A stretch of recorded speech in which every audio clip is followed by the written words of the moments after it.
Hey everyone, welcome back. Today, I'm going to show you how to, get rid of ads in your Outlook or Hotmail inbox. Yeah, it's super quick once you know where to look. So let's dive in. First, go ahead and sign into your Outlook account using your email and password. Make sure you're on the official website so everything works smoothly. Once you're in your inbox, click the gear icon at the top right to open settings.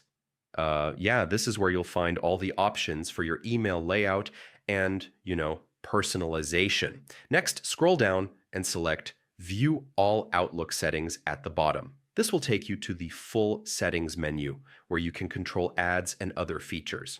Now go to Layout and then click on Message Organization or similar.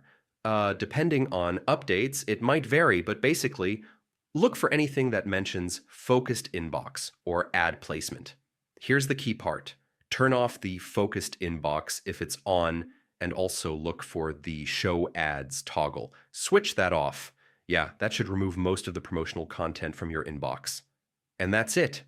Your Outlook inbox should now be a lot cleaner and ad-free. Don't forget to refresh your page just in case.